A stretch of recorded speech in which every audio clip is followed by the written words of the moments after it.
Alohan'ny ivoahany hoe didy momba ny fifidianana nataon'ny CES ny ACC dia mazava ho avy samy manana ny filazany, samy manana ny fahitany ny toedrarà,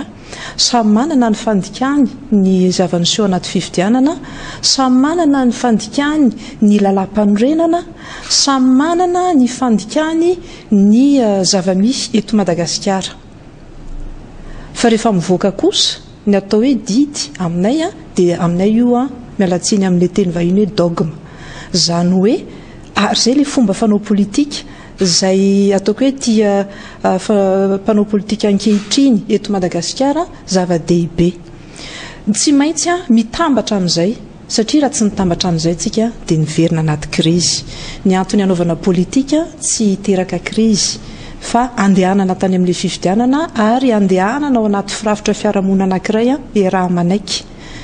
Mazava ho azy fa zahay dia makatoa ny lalàna.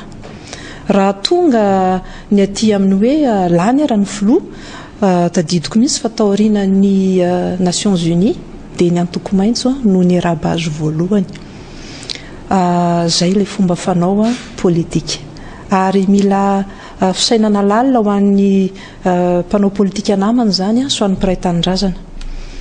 Ny zava-dehibe ho ana firenena dia ny ananana filoha. Rehefa mandeha indray ny hoe nanao kabary izy momba ny programmany. Zahay fantatrareo tsara fa 7 no niforona dia nametraka vina.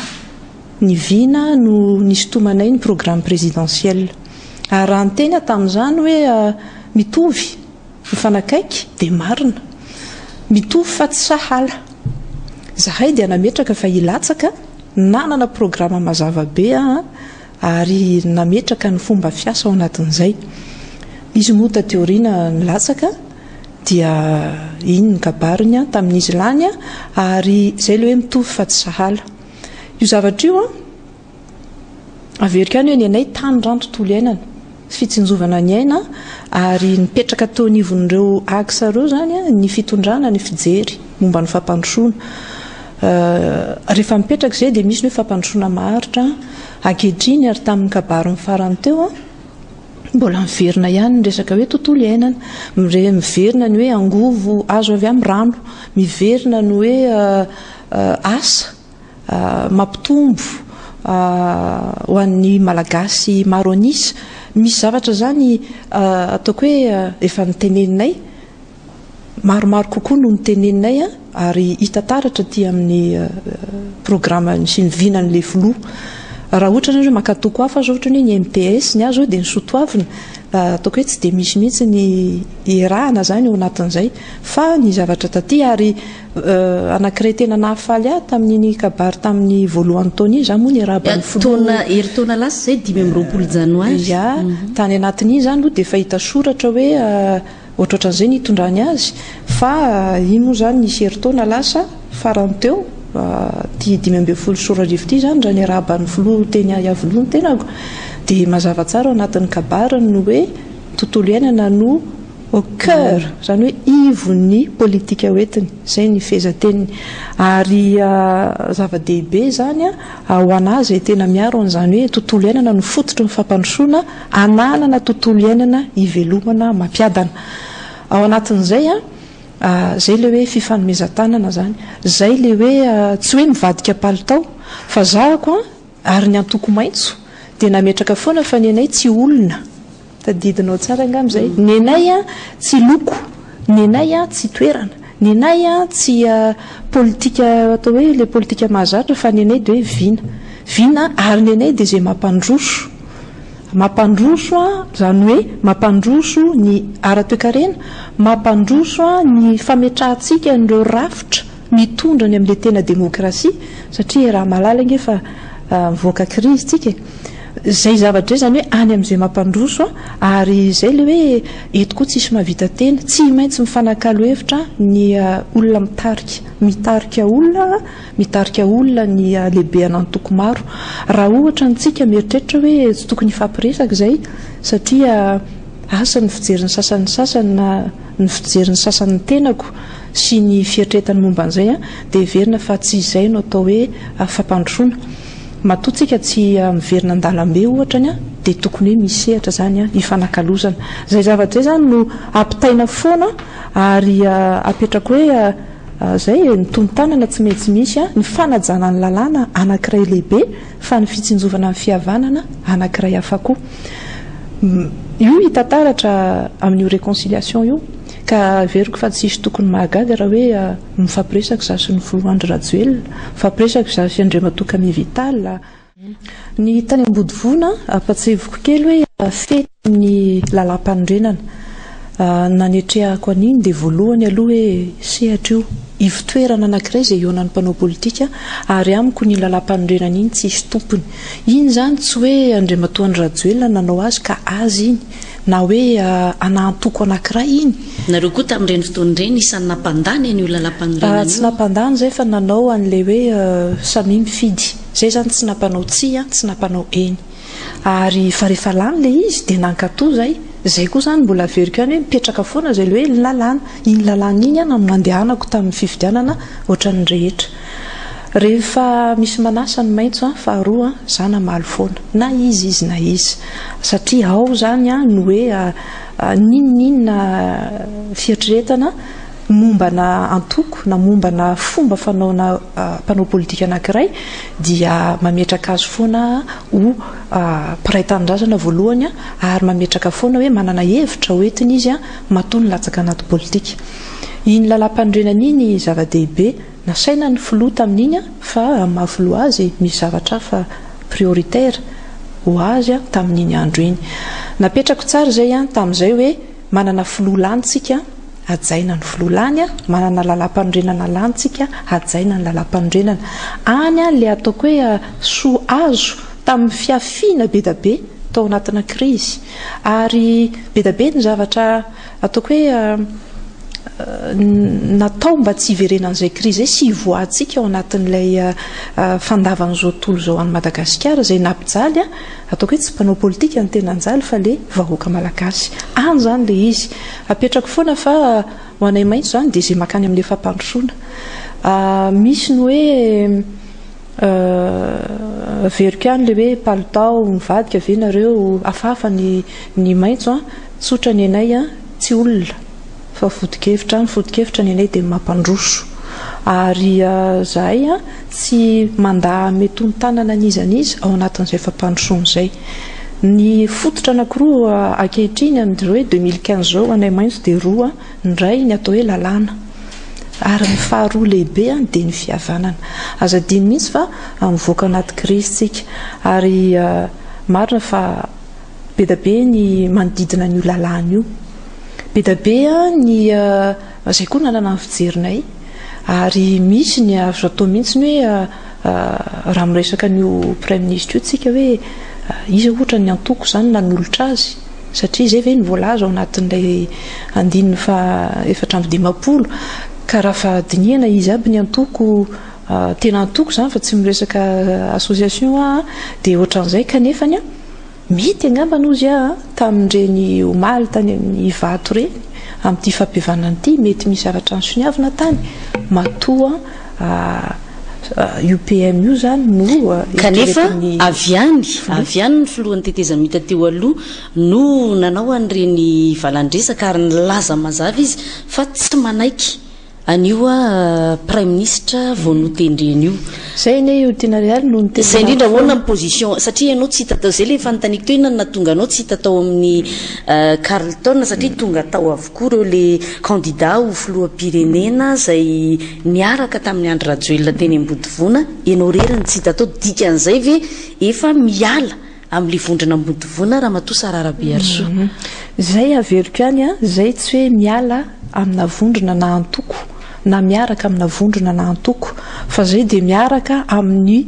olona te na antoko te hampandroso apetrako tsara zay fijery zay tsy te hampandroso zany ny vondrona Ambodivoana tsy mamaly an'izay fa hoe zay mampandroso ny amontiana riala eo anatrehany hoe fahasahiranany malagasy sy ny fireneko dia apetrako tsara amintsika fa mila mitandrina mila isika mandroso mitaky fomba fanaovana politika ataoko hoe malina de malina zay faharoan'izany apetraka foana fa mety misy zavatra ansoniavina ny tany ivato e ary zay foana ny tenenako hoe ny accord politika ataovy mangarahara fa olon-dehibe nge ny vahoaka malagasy ka na inona ny fanarahana tao io accord na réconciliation io tsy tokony mijanona ho anam-panao politika 10 satria zay le olana ataovy mangarahara io satria za aloha tsy malala zay tany ianao miresaka hoe mila malina de malina zany hoe mailo ihany nareo zao mety misy zavatra mifanarahana ka sao de amin'ny tenin'ny olona hoe mijabaka raha ohatra ka zay za mieritreritra maro anie ny anarana nandeha tao ao ny anaran'ny Ramatoa Tala Beatrice tao ny anaran'ny zay vehivavy tao ministra Rivo maro ny anarana tao fa maninona raha ohatra n'ireo olona ireo tsisy miteny ozy ianao fa tonga dia nanaiky raha hoe ty le PM zay ny ataoko hoe amiko tsy fantatro aloha zay fifanarahana atao fa fantatro fa ny zavatra ny soniavina atao ataovy mangarahara io zavatra io ataovy mangarahara io zavatra io fa io foana no mahatonga antsika manana an'izay ary aminay efa didy angehitriny le PM didy io raha didy io araka kanefa misy mbola miteny indrindra moa zany ny atao mivondrona atsona hoe ambodivona tsy manaiky fa hoe tena manitsakitsaka ny lalam-panorenana ianao miresaka hoe ny lalàna ny zava-dehibe ho an'ny antoko maitso ny ilany ambodivona ary ianao tao anatiny tamin'ny faefatra ambin'ny folo ny volana janoary teo iny vao viana moa zany fakomaly isan'ny lazan'le izy hoe mitaky an'izay fampiarana ny lalam-panorenana izay ary zareo mbola manamafy androany fa tsy izy io tsy manaja ny lalam-panorenana io eto amin'ny firenetsika madame Oltina Rialy mila eketsika fa misy ny atao hoe situation de droit zany hoe raha manara miainga amin'ny lalam-panorenantsika dia mahafantatra tsara fa ny antoko na vondrona antoko no manolotra etsetretsetra tsisy tsy mahay an'izay raha dinihana zany dia afaka mametra-panontaniantsika hoe izy ny nametraka an'io prime ministre io dia ny vondrona antoko moa zany dia ny mapara ny VPMM ny antoko maitso ny team machine leader vanilo ohatra zay ny team machine leader vanilo ireo le hoe légalement constitué tamin'ny fotoanany 2020 fa zay nataoko anao hoe miala amin'izay analyse satria matoa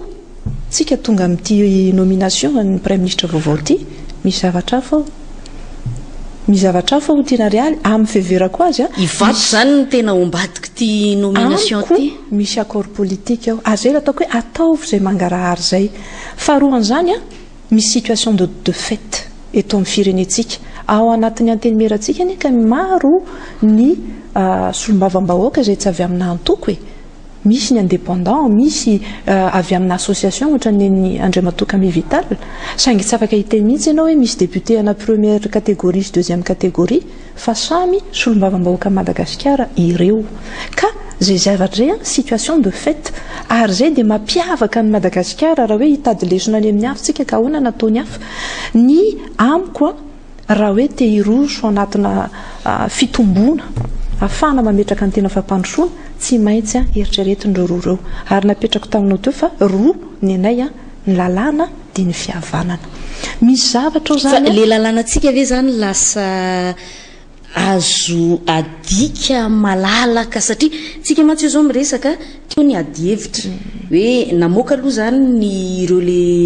mpanohana ny fitondrana tonga ny solombavam-bahoaka nanolotra anarana 340 ary 770 nisan'izy ireo rano filazan'izy ireo io zany le ty solombavam-bahoaka ray dia 770 izy amin'ny 250 ao amin'ny antenimieram-pirenena fa rehefa le antoko indray izay voalaza ny